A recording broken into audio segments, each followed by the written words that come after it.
قرآن قرآن قرآن کی روشنی، قرآن کی روشنی۔ الحمدللہ رب العالمین والصلاة والسلام علی سید المرسلین، اما بعد فاعوذ باللہ من الشیطان الرجیم، بسم اللہ الرحمن الرحیم۔ الصلاة والسلام علیکہ یا رسول اللہ وعلی آلک واصحابک یا حبیب اللہ۔ الصلاة والسلام علیکہ یا نبی اللہ وعلی آلک واصحابک یا نور اللہ۔ منشن کے ناظرین، پروگرام شان نزول لے کر ایک بار پھر آپ کی خدمت میں حاضر ہوئے ہیں۔ اللہ کریم رب العزت جل وعلا ہم سب کو قرآن مجید فرقان حمید کی تعلیمات کے مطابق زندگیاں گزارنے کی توفیق عطا فرمائے۔ ہمارے پیارے نبی صلی اللہ تعالی علیہ وآلہ وسلم کا فرمان عالی شان ہے کہ جو شخص جمعرات کے دن 100 مرتبہ مجھ پر درود بھیجتا ہے، اللہ اس سے تنگ دستی فقر کو دور فرما دیتا ہے۔ ماشاءاللہ، درود پاک کی برکتیں جہاں آخرت کے اندر بطور ثواب اور نبی پاک علیہ السلام کی شفاعت، آپ کے قرب، اس انداز سے اللہ تبارک و تعالی ہمیں یہ نوازے گا اور عطا فرمائے گا، وہیں درود پاک کی برکتیں دنیا کے اندر بھی نصیب ہوتی ہیں اور ہماری دنیاوی مشکلات کو اللہ رب العالمین اپنی رحمت سے نبی پاک صلی اللہ علیہ وآلہ وسلم کے وسیلے سے، آپ کی ذات اقدس پر پڑھے ہوئے درود پاک کی برکت سے اللہ ہمیں ان پریشانیوں سے، ان غموں سے، ان دکھوں سے چھٹکارا عطا فرماتا ہے۔ اللہ کریم ہمیں کثرت سے درود پڑھنے کی توفیق عطا فرمائے۔ صلو علی الحبیب صلی اللہ تعالی علی محمد صلی اللہ علیہ وآلہ وسلم، صلاۃ و سلام علیک یا سیدی یا رسول اللہ وعلی آلک واصحابک یا سیدی یا حبیب اللہ۔ میرے جان کے ناظرین، سلسلے میں ہم باقاعدہ کچھ آیات مبارکہ اور ان کے شان نزول پس منظر بیان کرتے ہیں۔ آج ہم قرآن مجید فرقان حمید کی وہ آیات مبارکہ بطور خاص جو سیدنا صدیق اکبر رضی اللہ تعالی عنہ ان کی شان میں نازل ہوئی ہیں، اور ان آیات مبارکہ کا پس منظر صدیق اکبر رضی اللہ تعالی عنہ کے حوالے سے، ان کی کسی فضیلت کے حوالے سے، یا ان کے کسی عمل پر اللہ رب العالمین نے جو قرآن پاک میں آیتیں نازل فرمائیں، آج ان کو انشاءاللہ ہم سننے کی سعادت حاصل کریں گے۔ منشن کے ناظرین، قرآن پاک کی کئی ایسی آیات مبارکہ ہیں کہ جن میں نبی پاک علیہ السلام کے کئی صحابہ کرام علیہم رضوان کے تذکرے اور پس منظر کے اعتبار سے کوئی ایسا واقعہ ہوا کہ جس کی وجہ سے پھر اللہ رب العالمین نے ان کی شان کو یا ان کے کسی عمل کو تعریف فرمائی، مدح فرمائی، ان کے لیے کسی انعام کا ذکر فرمایا۔ تو اس طرح کی کئی آیات مبارکہ کئی صحابہ کرام علیہم رضوان کے حوالے سے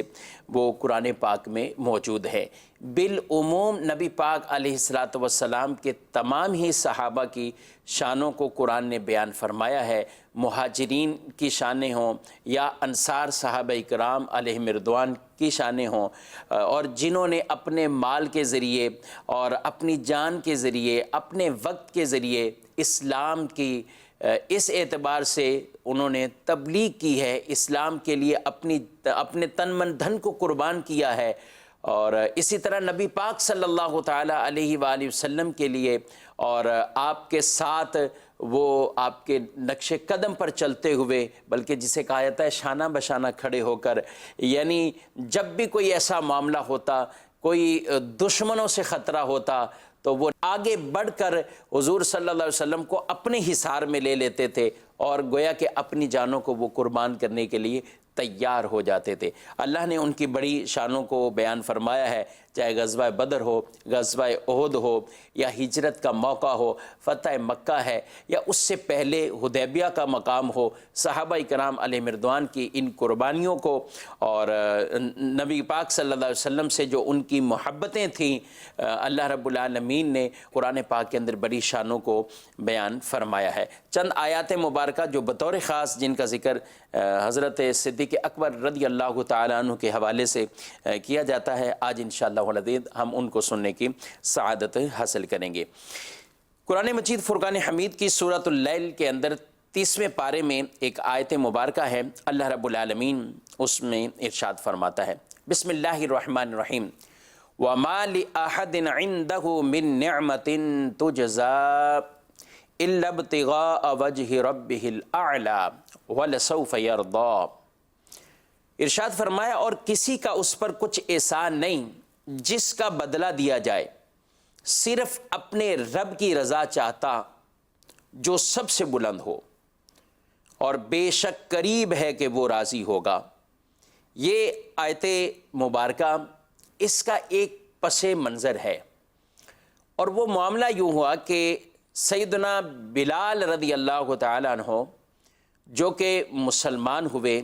نبی پاک صلی اللہ علیہ وسلم کی غلامی میں آئے، اور اس کے بعد آپ کو کفار کی طرف سے اور جن کے آپ غلام تھے ان کافروں کی طرف سے بڑا آپ کو ستایا گیا، بڑی تکلیفیں پہنچائی گئی، اور اس قدر تکلیفیں تھیں کہ سیرت کی کتابوں نے جن کو بیان کیا ہے کہ مکے کے اندر گرمی کی شدت وہ بہت زیادہ ہوتی تھی، تپتی ہوئی ریت پر ان کو بالکل ایسے ہی جو ہے وہ کپڑوں کے بغیر لٹا دینا، اور طرح طرح سے سزائیں دینا، کوڑے لگانا، بڑی اذیتیں ان کو پہنچائیں گی۔ اور کئی صحابہ کرام علیہ رضوان، بلکہ اوائل کے اندر تمام کوئی ہی ایک ساتھ ایسا معاملات وہ دیکھنے کو آئے، اسلام لائے، اسلام سے پہلے بھلے ان کا شمار بھی ایک سرداروں میں سے ہو رہا ہے اور قریش کے بڑے اہم لوگوں میں سے ہو رہا ہے، لیکن جب اسلام لے کر آتے تو اس کے بعد ان کے خاندان کی طرف سے اور اپنی رشتہ داروں کی طرف سے بڑے بڑے مصیبتوں کا ان کو سامنا ہوتا، پریشانیوں کا سامنا ہوتا۔ لیکن مدنی چینل کے ناظرین، یہاں ایک بات عرض کرتا چلوں، صحابہ کرام علیہ رضوان کی سیرت سے ہمیں یہ بات سیکھنے کو ملتی ہے، اسلام کے نام پر، اسلام کی وجہ سے اگر بظاہر آنے والی کوئی مصیبت یا پریشانی بھی آئی اور سامنے سے کوئی جان کو بھی اگر نقصان پہنچا رہا ہے، مار بھی رہا ہے، سختیاں بھی ہیں، گھر والے ناراض ہوئے، اہل خانہ میں سے کوئی ناراض ہیں تو خاندان والوں میں سے کوئی ناراض ہے، کسی کا باپ مسلمان ہے تو بچے نہیں ہیں، کوئی کسی کا بیٹا مسلمان ہے تو باپ نہیں ہے، کسی کا شوہر ہے تو بیوی نہیں ہے، بیوی ہے تو شوہر نہیں ہے، ایسے بھی واقعات ہوئے۔ لیکن جب نبی پاک صلی اللہ علیہ وآلہ وسلم کی وہ غلامی میں آئے تو پھر ان کے اندر کوئی کسی طرح کا تذبذب، تزلزل ایسا نہیں کہ وہ ان تکلیفوں اور یہ معاملات کو دیکھتے ہوئے یہ سوچیں کہ ہم نے دین قبول کیا، اسلام قبول کیا ہے اور اب ہمارے ساتھ یہ معاملات ہو گئے۔ نہیں، انہوں نے بالکل استقامت کے ساتھ اور استقامت میں ایسی کہ جبل استقامت، پہاڑ کی طرح وہ اپنے اس مقصد پر اٹل رہے اور دین اسلام کے اس راستے پر ان مشکلات میں بھی وہ ایسے جم کر کھڑے رہے، اور انہوں نے پیغام دے دیا ان دشمنوں کو کہ ہماری جان تو تم لے سکتے ہو، لیکن یہ جو کلمہ پڑا ہے،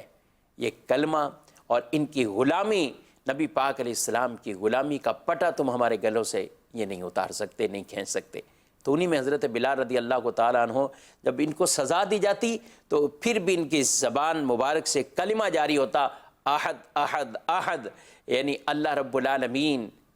ایک ہے، اور رب تبارک و تعالیٰ کا نام مبارک ان کی زبان پر ہوتا، اور یہ طرح طرح کی یہ تکلیفیں تھیں، یہ برداشت بھی کر رہے تھے۔ حضرت صدیق اکبر رضی اللہ تعالیٰ عنہ نے ان کو جب دیکھا تو آپ ان کے جو مالک تھا کافر، اس کے پاس گئے اور آپ نے فرمایا کہ بتاؤ کتنی قیمت اس کی لیتے ہو؟ تو بظاہر یعنی غلام کے اعتبار سے اس کی ظاہری خوبصورتی ہو یا صلاحیت ہو، کئی چیزوں کی اس اعتبار سے قیمتوں میں تفاوت ہوتا تھا۔ لیکن اس نے حضرت بلال رضی اللہ تعالیٰ عنہ کو آزاد کرنے کے حوالے سے بہت ہی زیادہ قیمت کا تقاضا کر دیا کہ بظاہر اتنی قیمت کے ساتھ وہ اگر مارکیٹ میں بھی غلام بیچنا چاہتے تو نہیں بیچ سکتے تھے، لیکن بہت ہی زیادہ قیمت کا جب مطالبہ کیا تو حضرت ابوبکر صدیق رضی اللہ تعالیٰ عنہ نے وہ سارا زیور جتنا مانگا گیا تھا، جو قیمت تھی، وہ ساری لے کر آپ پہنچ گئے اور حضرت بلال رضی اللہ تعالیٰ عنہ کو آزاد کرا لیا۔ اور جب آزاد کرایا نا تو اس وقت کافروں کو بڑی حیرت ہوئی اور انہوں نے کہا کہ اتنا مال ابو بکر رضی اللہ تعالیٰ عنہ انہوں نے صرف اس بات پر خرچ کر دیا، تو ضرور بلال کا کوئی احسان ہوگا جس کا بدلہ آج ابو بکر نے دیا ہے، ضرور کوئی احسان ہوگا۔ تو اللہ رب العالمین نے اس کے جواب میں قرآن میں آیت کو نازل فرمایا، سبحان اللہ، وَمَا لِأَحَدٍ عِنْدَهُ مِن نِعْمَةٍ تُجْزَىٰ إِلَّا ابْتِغَاءَ وَجْهِ رَبِّهِ الْأَعْلَىٰ وَلَسَوْفَ يَرْضَىٰ۔ ارشاد فرمایا اور کسی کا اس پر کوئی احسان نہیں کہ جس کا بدلہ دیا جائے، وہ صرف اپنے رب کی رضا چاہتے ہوئے یہ کام کیا ہے۔ اللہ رب العالمین کے لیے وہ جو سب سے بلند ہے، اللہ کے لیے یہ عمل کیا گیا ہے، اللہ کی رضا کے لیے عمل کیا گیا ہے، اور فرمایا بے شک قریب ہے وہ راضی ہوگا۔ اللہ اکبر۔ یہ انداز بھی صحابہ کرام علیہ مردوان کی سیرت سے ہمیں ملتا ہے، اور وہ یعنی جو بھی عمل کرے انسان وہ اللہ کی رضا کے لیے کرے، اللہ کی محبت میں کرے، رب عز و جل کو راضی کرنے کے لیے جو عمل کیا جائے گا، اللہ کی رضا کے لیے عمل کیا جائے گا، وہی عمل حقیقت میں قابل قبول ہے، اور اسی پر ہی انسان کو اللہ رب العالمین درجات عطا فرماتا ہے، ثواب اور یہ ذخیرہ عطا فرماتا ہے۔ تو محترم کے ناظرین، اس آیت مبارکہ کے اندر حضرت صدیق اکبر رضی اللہ تعالیٰ عنہ کی اس شان کو، اس مقام کو یہ بیان فرمایا گیا۔ ایک اور آیت مبارکہ ہے جس میں حضرت صدیق اکبر رضی اللہ تعالیٰ عنہ آپ جب اسلام لے کر آئے تو آپ نے اس وقت آپ کے پاس 40,000 دینار تھے، اور آپ نے اس طرح صدقہ کیے کہ دن کے اندر 10,000 اور رات میں 10,000، اور 10,000 آپ نے چھپا کر، اور 10,000 آپ نے اعلانیہ طور پر یہ صدقہ کیے ہیں۔ 10,000 چھپا کر اور 10,000 اعلانیہ، 10,000 دن کو اور 10,000 دینار رات کو۔ اللہ رب العالمین کو یہ انداز اتنا پسند آیا کہ قرآن بیان فرماتا ہے، الذین ينفقون اموالهم باللیل والنہار سرا وعلانیۃ فلہم اجرهم عند ربهم ولا خوف علیہم ولا هم یحزنون۔ ارشاد فرمایا، اور وہ جو اپنے مال خیرات کرتے ہیں رات میں اور دن میں، چھپے اور ظاہر، ان کے لیے نیک اجر ہے ان کے رب کے پاس۔ اور کیا اجر ہے؟ فرمایا نہ ان کو کوئی خوف ہوگا اور نہ وہ غمگین ہوں گے۔ سبحان اللہ عز و جل۔ مدرسین کے ناظرین، یہ شانیں ہم سنتے ہیں قرآن پاک کے اندر، اولیاء کا یہ مقام مرتبہ اللہ نے بیان فرمایا ہے، تو ارشاد فرمایا الا ان اولیاء اللہ لا خوف علیہم ولا هم یحزنون۔ لوگو سنو، بے شک خبردار، اللہ کے اولیاء وہ کہ جنہیں نہ کوئی خوف ہے اور نہ وہ غمگین ہوں گے، نہ خوف ہے اور نہ وہ غمگین ہوں گے۔ یہ مقام مرتبہ اللہ کے اولیاء کا ہے، اور یہاں پر اللہ کی راہ میں خرچ کرنے والوں کے بارے میں بھی اللہ یہی ارشاد فرماتا ہے کہ اللہ کے پاس ان کے لیے جو اجر ہے، وہ اجر کون سا ہے؟ ان پر نہ کوئی خوف ہوگا نہ وہ غمگین ہوں گے۔ یعنی آدمی پیسہ خرچ کر کے بھی مرتبہ ولایت حاصل کر سکتا ہے۔ جی ہاں، اللہ کی رضا کے لیے اللہ کی راہ میں خرچ کرنے والے، انفاق فی سبیل اللہ اور سخاوت کرنے والے، کیونکہ سخاوت یہ جنت میں ایک درخت ہے، اور سخی شخص اس درخت کی ٹہنی کو پکڑ لیتا ہے تو یہ ٹہنی اسے چھوڑے گی نہیں یہاں تک کہ اسے جنت کے اندر داخل کر دے گی۔ اور اللہ کو ایسے سخی پسند بہت ہیں، اور اس عبادت گزار سے بھی زیادہ پسند ہیں جو عبادت گزار یعنی عبادت تو کر رہا ہے لیکن بخیل ہے، عبادت کر رہا ہے لیکن بخیل ہے، اور سخی بظاہر وہ عبادتیں نہیں کر رہا، یعنی نفلی طور پر وہ اعمال نہیں اتنے کر رہا، فرائض تو ہر ایک کو پورے کرنے ہیں لیکن وہ نفلی طور پر اس طرح اس کے برابری کا نہیں ہے، لیکن سخاوت کے اندر دل کھول کر دیتا ہے۔ جب اللہ نے دیا ہے تو اللہ کی راہ میں، اللہ کی مخلوق پر، اللہ کے بندوں پر، اللہ کے راستے پر، دین کی بلندی کے لیے وہ اپنے پیسے کو لگاتا ہے، خرچ کرتا ہے، تو اللہ کو ایسا بندہ بڑا پسند آتا ہے، بڑا محبوب بندہ ہوتا ہے جو اللہ کی راہ میں دل کھول کر اس طرح خرچ کرتا ہے۔ اللہ رب العالمین انہیں عطا فرمائے گا کہ کوئی ان پر خوف نہیں، اور فرمایا نہ ہی وہ غمگین ہوں گے، نہ انہیں کوئی غم ہوگا۔ سبحان اللہ عز و جل۔ اللہ کریم ہمیں بھی اپنی راہ میں زیادہ سے زیادہ خرچ کرنے کی توفیق عطا فرمائے۔ ایک اور آیت مبارکہ مدشن کے ناظرین جو سیدنا صدیق اکبر رضی اللہ تعالیٰ عنہ اور سیدنا عمر فاروق رضی اللہ تعالیٰ عنہ ان کی شان کو بھی اس میں بیان فرمایا گیا ہے۔ حضرت صدیق اکبر اور حضرت عمر رضی اللہ تعالیٰ عنہ نبی پاک صلی اللہ علیہ وآلہ وسلم کے پاس بیٹھ کر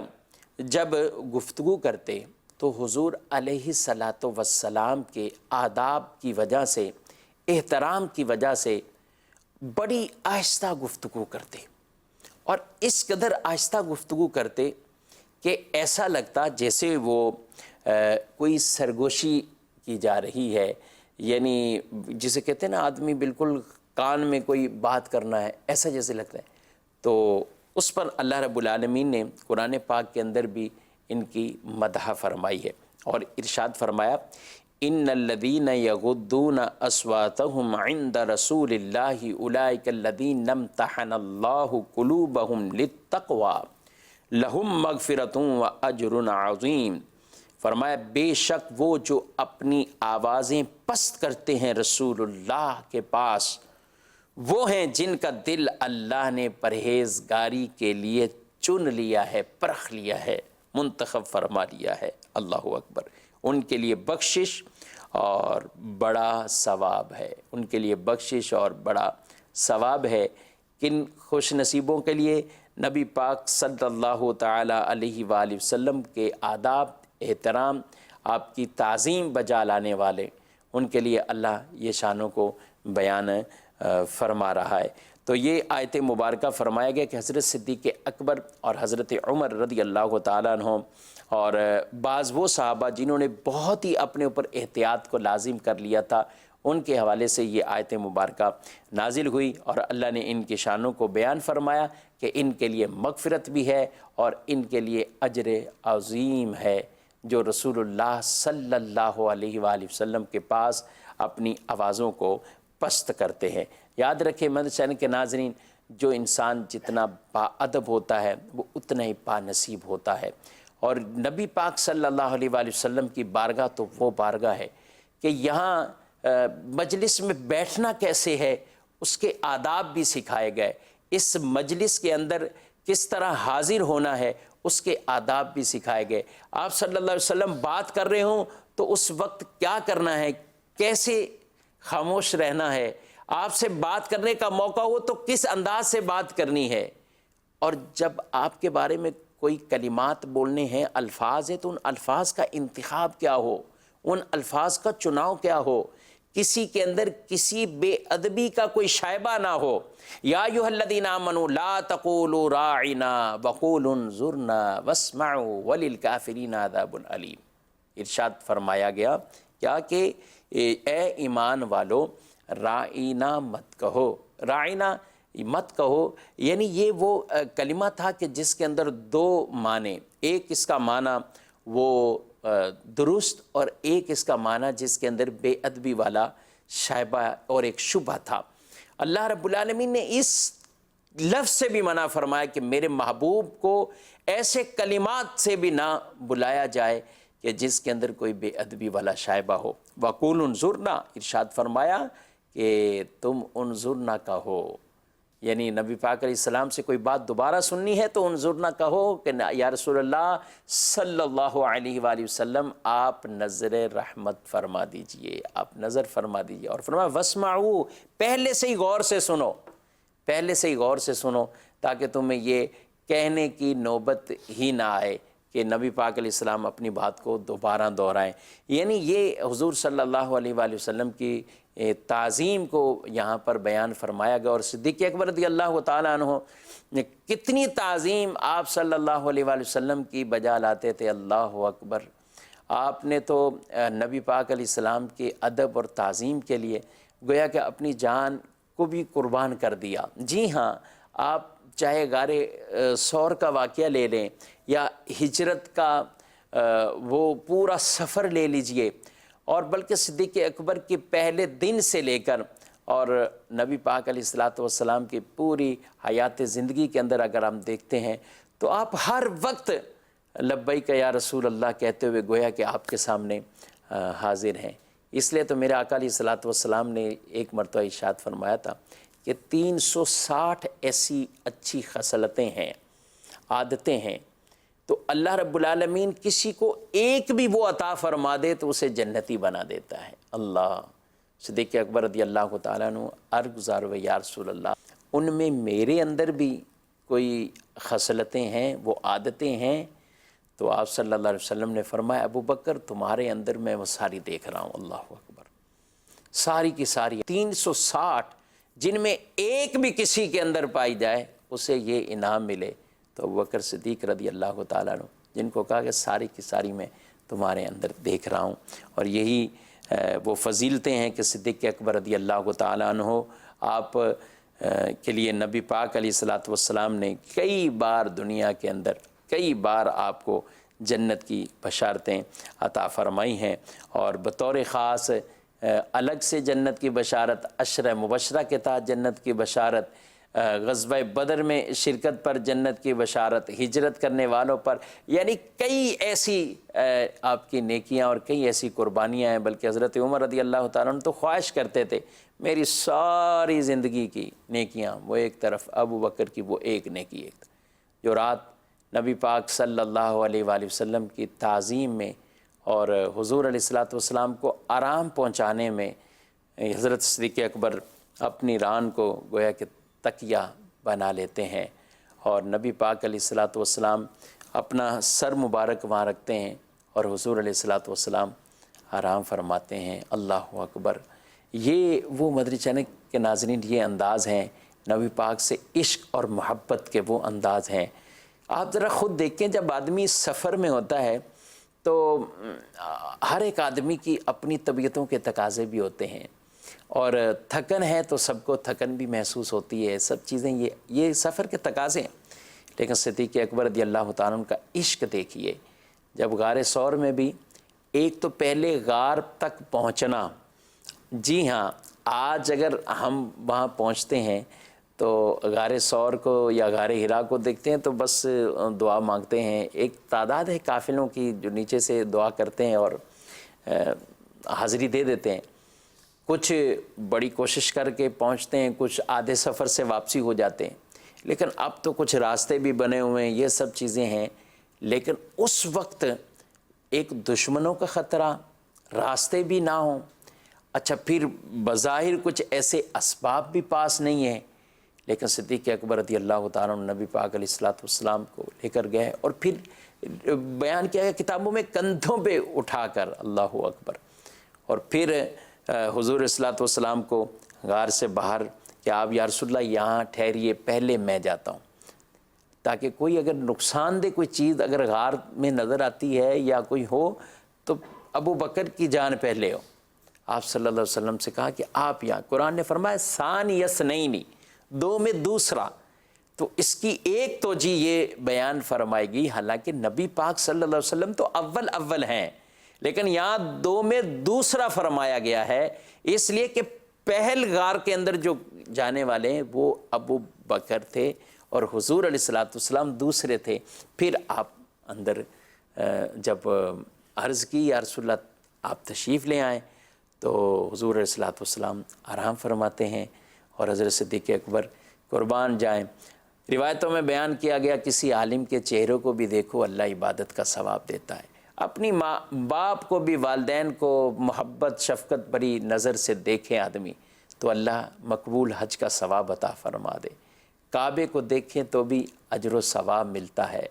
ارے وہ ذات جن کو ایمان کے ساتھ دیکھنے والے کو مرتبہ صحابیت مل جاتا ہے، اور صدیق اکبر رضی اللہ تعالیٰ عنہ قربان جائیں، آپ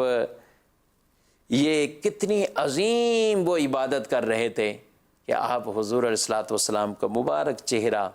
آپ صلی اللہ علیہ وسلم کی تعظیم، آپ کے آداب کا خیال رکھتے ہوئے غار ثور کے اندر آپ مسلسل اسی دیدار کے اندر مشغول ہیں اور یہ دیدار فرما رہے ہیں، اور اپنی جان کو بھی آپ گویا کہ قربان کر رہے ہیں، اور سانپ کے ڈسنے کا بھی آپ کو تکلیف ہے لیکن اپنے پاؤں کو نہیں ہٹاتے۔ جان جاتی ہے تو چلی جائے، لیکن پیارے مصطفیٰ صلی اللہ علیہ وسلم کے ادب کے اندر،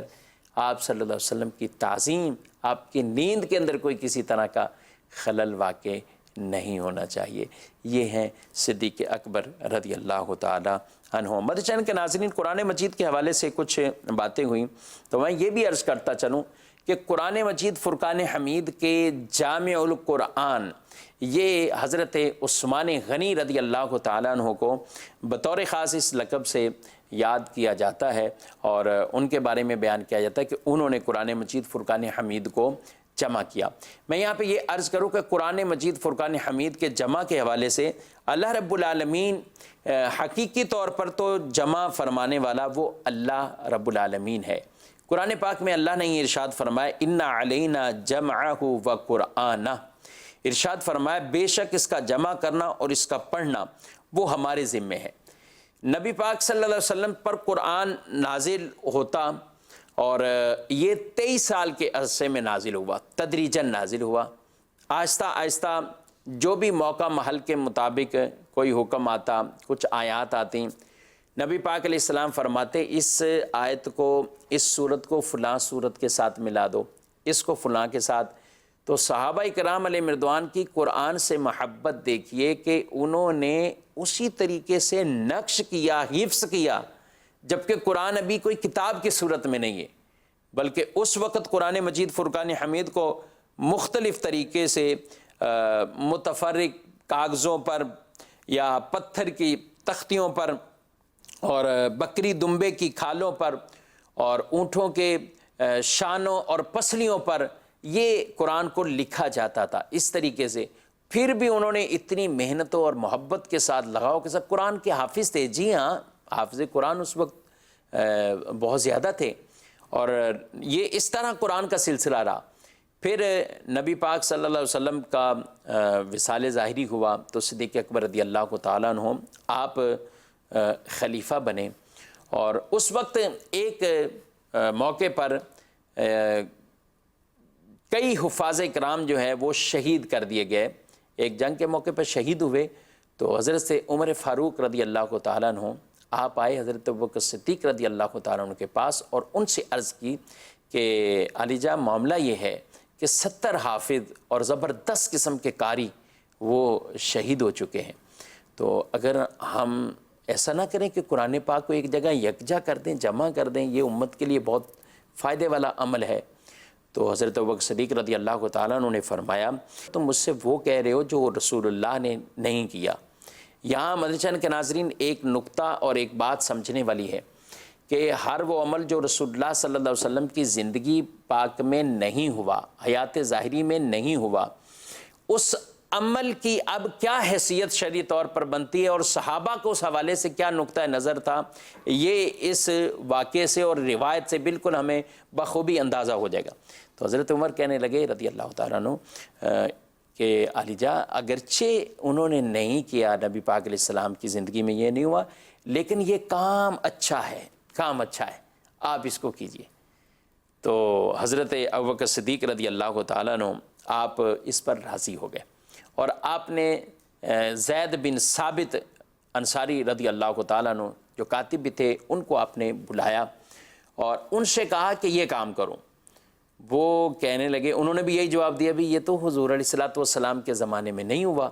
تو انہوں نے کہا کہ یہ اگرچہ نہیں ہوا لیکن کام اچھا ہے، آپ کیجئے اس کو۔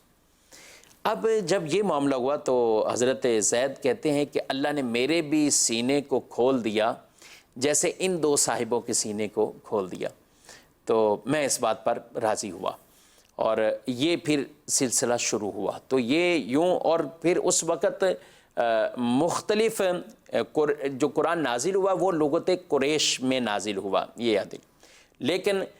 چونکہ نئے نئے لوگ تھے، مختلف لہجے تھے قرات کے حوالے سے، پڑھنے کے حوالے سے، تو اللہ رب العالمین نے انہیں اس وقت رخصتیں عطا فرمائی تھیں، اور یہ ہر جو آدمی مسلمان ہو رہے ہیں وہ اپنے اپنے لہجے میں اس کو پڑھتا۔ لیکن جب حضرت عثمان غنی رضی اللہ تعالیٰ عنہ کا دور مبارک آیا اور اس میں مزید اس طرح کی کوئی آپس میں لہجے کے اعتبار سے آپس میں اختلافات بڑھنے لگے، تو آپ نے پھر اصلی صورت یعنی قرآن لغت قریش میں نازل ہوا، تو آپ نے فرمایا کہ اب اس کو اسی انداز سے جو ہے وہ پڑھا جائے گا، اور آپ نے ان صحیفوں کو باقاعدہ جو حضرت سیدہ حفصہ رضی اللہ تعالیٰ عنہ ان کے پاس محفوظ تھے، جو حضرت ابوبکر صدیق رضی اللہ تعالیٰ عنہ کی طرف سے جو فائنل کیے گئے تھے، ان کو منگوا کر ان کی آپ نے مزید جو ہے وہ کاپیاں تیار کروائیں، نقلیں کروائیں، اور پھر مختلف تمام اسلامی ملکوں کے اندر ان کی کاپیاں جو ہے وہ بھیجا گیا، اور لغت قریش پر پھر یوں اتفاق اس اعتبار سے جامع القرآن وہ حضرت سیدنا عثمان غنی رضی اللہ تعالیٰ عنہ کو بھی کہا جاتا ہے، اور اس اعتبار سے آپ جامع ہیں۔ تو میں عرض کر رہا تھا کہ یہ قرآن کے جمع کرنے کے حوالے سے سلسلہ تو اس وقت ہی تھا، اور اللہ رب العالمین کے ہی ذمے، اور رب تعالیٰ نے یہ چونکہ فرما بھی دیا تھا کہ اس کا جمع کرنا بھی وہ ہمارے ذمے ہے، تو مختلف اس کے انداز رہے۔ پہلے حضور علیہ الصلوۃ والسلام کے دور میں مختلف چیزوں پر لکھا جا رہا تھا، پھر حضرت ابوبکر صدیق رضی اللہ تعالیٰ عنہ کا دور آیا تو اس کو یکجا کر دیا گیا، پھر حضرت عثمان غنی رضی اللہ تعالیٰ عنہ کے دور میں باقاعدہ لغت قریش والے اس نسخے کو فائنل کرتے ہوئے اس کو تمام اسلامی ملکوں کے اندر وہ بھیجا گیا، اور لغت قریش پر ہی قرآن مجید فرقان حمید اس کا نزول ہوا۔ چین کے ناظرین، یہ روایت سے ہمیں ایک بات پتہ چلی کہ جو کام اگر رسول اللہ صلی اللہ علیہ وسلم کی زندگی کے اندر نہیں ہوا، وہ چاہے اگرچہ صحابہ کرام علیہ رضوان کی بھی زندگی میں نہ ہوا ہو، لیکن کام اگر اچھا ہے، کام اگر بہتر ہے، تو یہ کام اجر و ثواب والا کام ہے۔ اور اس طرح کے کئی ایسے نیکی کے کام آج رائج ہیں، جی ہاں رائج ہیں۔ آج عالم کوئی بنتا ہے تو اس کے لیے باقاعدہ ایک کورس ہے، ایک نظام ہے، تعلیمی نظام ہے، اور یہ ساری چیزیں بنائی گئی ہیں۔ عربی سیکھنی ہے تو اس کے لیے بھی قواعد ہیں، صرف و نحو ہے، یہ سب معاملات ہیں۔ تو یہ کیسے؟ یہ سب چیزیں بعد میں یہ رائج کی گئی ہیں، اور اسی سے آگے سلسلے ہو رہے ہیں۔ آگے جگہ جگہ آج درس قرآن ہیں، ختم بخاری ہیں کی محفلیں ہوتی ہیں، یہ سب معاملات ہیں۔ تو میں یہ عرض کر رہا ہوں کہ اگرچہ یہ اس دور میں نہ ہوں، لیکن کام اگر اچھا ہے، بہتر ہے، تو اس کی ضرور اسلام میں گنجائش ہے۔ جو عمل کسی سنت کو مٹانے اور ختم کرنے والا نہ ہو، ایسے اعمال جو اچھے رائج بعد میں ہو جاتے ہیں، تو ان کی بالکل اسلام میں اجازت ہے۔ مسلم شریف کے ایک حدیث پاک وہ عرض کر کے انشاءاللہ اپنے پروگرام کو ختم کرتے ہیں۔ نبی پاک صلی اللہ علیہ وسلم نے ارشاد فرمایا کہ جس نے اسلام میں کوئی اچھا طریقہ ایجاد کیا تو اس کو تو اس کا ثواب ملے گا، اور جتنے لوگ اس پر عمل کریں گے ان کی تعداد کے برابر بھی اللہ اسے ثواب عطا فرمائے گا۔ اور جس نے کوئی برا طریقہ ایجاد کیا، جی ہاں یہ بھی یاد رکھنا ہے، کوئی برا طریقہ، جو گناہ والا کوئی طریقہ، کوئی بدعت سیئہ والا طریقہ، ایسا کوئی طریقہ اگر کوئی ایجاد کرتا ہے اور لاتا ہے تو اسلام اس کی بھی مذمت کرتا ہے۔ کہا کہ وہ تو اس نے برا کیا، جو لوگ اس پر عمل کریں گے وہ تو برائی کے ذمہ دار ہیں، لیکن ساتھ ساتھ وہ اس پر بھی اس کا بوجھ ڈالا جائے گا جس آدمی نے اس کو ایجاد کیا۔ اللہ اکبر کبیرہ۔ اس لیے ہمیں اچھے کام وہ کرتے رہنا چاہیے، اور اللہ رب العالمین کے احسانات ہیں الحمدللہ۔ دعوت اسلامی کا یہ پیارا مدنی ماحول ہے جو ہمیں قرآن کی خوبصورت باتیں بھی، نبی پاک علیہ السلام کی سیرت اور صحابہ کرام علیہ مردوان کی محبتیں، اہل بیت اطہار کی محبتیں، یہ الحمدللہ ہمیں اس پیارے مدنی ماحول سے یہ درس ملتا ہے۔ مدنی چینل کا یہ پیغام ہے، مدنی چینل پر ان تمام کی شانوں کو بیان کیا جاتا ہے۔ اللہ کریم ہم سب کو اس پیارے مدنی ماحول میں استقامت عطا فرمائے، اور یہ جن کی شانیں ہیں، مقام مرتبے ہیں، اللہ ہمیں ان کی سچی پکی غلامی عطا فرمائے۔ مدنی کے ناظرین، نیت فرما لیجئے کہیں دعوت اسلامی کے ہونے والے ہفتہ وار سنتوں بھرے اجتماعات کا جمعرات والے دن بعد از مغرب، یا آپ کے جس شہر میں آپ رہتے ہیں جس ٹائم اجتماع شروع ہوتا ہے تو اس اجتماع میں ضرور شرکت فرمائیں۔ اگر کہیں نہیں پہنچ سکتے تو مدنی چینل کے اسکرین پر رہیے، تو انشاءاللہ العزیز کسی ایک مقام سے ضرور مدنی چینل اس اجتماع کو وہ نشر بھی کرے گا۔ ہفتے کے دن امیر اہل سنت دامت برکاتہم العالیہ کا مدنی مذاکرہ ہوتا ہے، اور یہ خوبصورت ایک علمی اور ایک فکری اور ایک اصلاحی اور ایک تربیت والی نشست ہے۔ اس کو کبھی بھی مت چھوڑا کریں، اور مدنی مذاکرہ دیکھتے رہیں، مدنی چینل دیکھتے رہیں۔ آمین بجاہ النبی الامین صلی اللہ علیہ وسلم۔ قرآن